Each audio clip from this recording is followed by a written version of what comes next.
هزيمة الزمالك من زد ومين لسه في الدوري ما كسبش الزمالك. اي حد عايز يتنط يلاعب الزباين دول زباين. على ما يجي يناير او الانتقالات هيكون الزمالك في دوري المحترفين في الدرجه الثانيه، هي ملهاش حل. طريقه لعب الزمالك عايزين حد من الناس اللي فاهم الكوره. يمكن في ناس عباقره في الكوره بيقولوا ان في عباقره، ان الكوره دي دراسه. ايه الدراسه اللي قالت ان مدير فني يلعب باثنين فراوده وهو كسبان؟ يعني الراجل بادئ المباراه باثنين فراوده، اثنين مهاجمين. لما جيت اخر ده هدفين لعب من غير مهاجمين. دي حاجه جديده اتعلمناها من المدير الفني الكولومبي، الاخ اللي جايبينه اللي بيعمل مكرونه بشاميل. دي اسمها مكرونه بشاميل. المكرونه البشاميل اللي بيتحط عليها ملح، انما يتحط عليها حاتم سكر. دي برضو حاجه جديده في الكوره شفناها. يا جماعه الخير ارحمونا من الناس دي مش لعيب الكوره. لو في راجل في النادي ده اطلعوا عرضوا الناس دي للبيع وقولوا لاحمد ابو الفتوح مش هنجدد لك، لان الراجل بيلاوع. امبارح 3 لاعبين يخرجوا من معسكر فريق بحجم الزمالك عنده ماتش مهم في الدوري. ده الدوري ضاع من قبل ما يبدا. الاهلي بياخد الدوري وقاعد في بيته. الاهلي ليه 3 4 مؤجلات، لما يرجع يكسبهم هيفرق عندك ب 40 بونت. الدوري ضاع يعني الدوري بادئ من 20 يوم. الدوري خلص، الموسم بينتهي من قبل ما يبدا. احمد فتوح الاخ خد مصطفى الزناري والحاج محمد صبحي اللي لازم شوفوا له قهوه وفيه وقفوه فيه. ده لو شطت عليه ثلاجه هتخش فيه جوه. وراح قعدهم على عربيه بطاطا. يا ابني عندك ماتش بكره. ما هي ناس غلابه.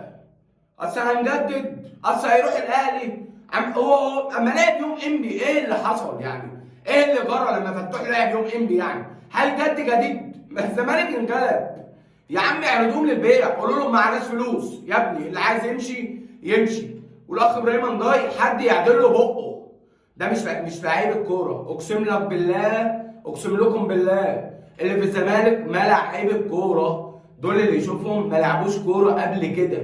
ناصر منسي مين؟ ودونجا اللي عمال يرقص لي نيجر. ده محمد عبد الغني وحسام عبد المجيد مش بيرتكبوا كوارث، ده بيلعبوا مهاجمين مع الفرقه اللي بتلعب الزمالك. مفيش حل يا جماعه. الزمالك عايز زمالك ببوابات بحمامات سباحه بكل حاجه. حرام يا ابني عليكم. انتوا يا ابني جبتوا لنا غلطه. انا جالي غلطه من الناس دي. العيال دي بقى لها سنتين اي حد بيكسبهم، مش هيقدموا جديد. اطلعوا عرضوهم للبيع، طلعوا 11 واحد ناشئ يلعبوا. الناس هتبقى عارفه ان دول ناشئين، اي غلطه يعملوها هتتغفر لهم. مش هيكسبهم هنقول دول ناشئين، انما صفقات ايه اللي هتجيبوها في وسط الناس دي؟ ده الزمالك عايز زمالك يتبنى من اول وجديد، طوبه فوق طوبه نبني. شفت اغنيه امل ناهد؟ احنا لازم نعملها من الاول وجديد. انا شفت مع الناس دي حاجات في الكوره عمري ما شفتها في التاريخ على مدار كوكب الارض. في حاجات غريبه في الزمالك اقسم لك بالله ما بتحصلش. 3 لاعبين. انتوا يا ابني بتلعبوا في وكاله البلح ولا شغالين في محل؟ عندكم ماتش تاني يوم تطلعوا، يعني بالليل تطلعوا تسيبوا الفرقه من المعسكر ولا من العيشه الفراخ اللي انتوا قاعدين فيها وطالعين تقفوا فين ولا رايحين فين؟ تسيبوا المعسكر وتمشوا. ايه يا جماعه في ايه؟ دي كوره ولا دي لعيبه كوره بالمنظر ده؟ الزمالك الشوط الثاني ما عملش هجمه ينغلب 5-6.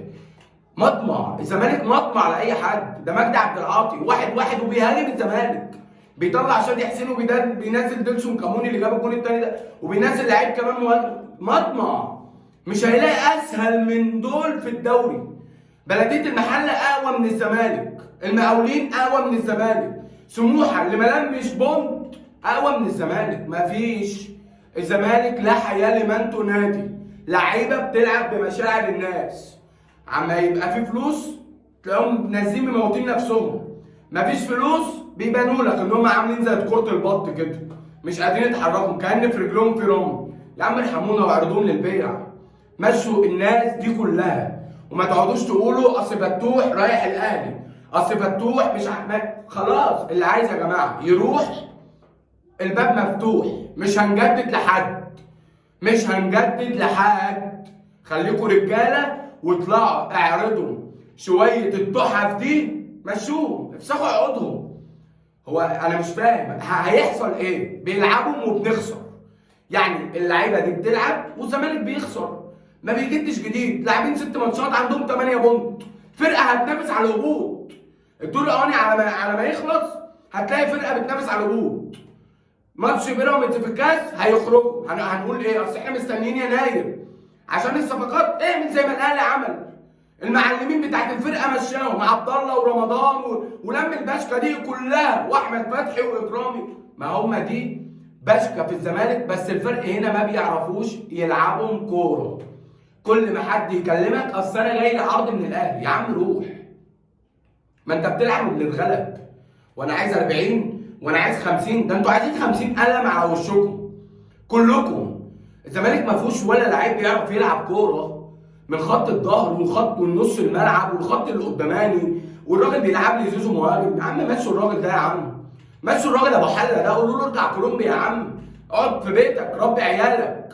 ده ما هوش عارف الزمالك لابس ايه، والله العظيم اسالوه، اسالوا الراجل ده الزمالك انت بتدرب فريق بيلبس لون ايه؟ ان عرف ان الزمالك بيلبس ابيض فتعالوا في وشي بحق. انما دي اللي بيحصل ده دي اسمها فضايح، والله العظيم 3 فضايح. اي فريق هيلاعب الزمالك في الدوري هيكسبه، لان الزمالك بقى مرمطون الدوري. لا حول ولا قوه الا بالله. انتوا جبتوا لنا عقده من الكوره. انا يوم ماتش الزمالك ده ببقى عارف ان انا هتعكنن، همشي حد في الناس بالطوب. لو الحلقه عجبتكم انزلوا اعملوا لايك واعملوا سبسكرايب واستنوني في فيديوهات جايه كتير.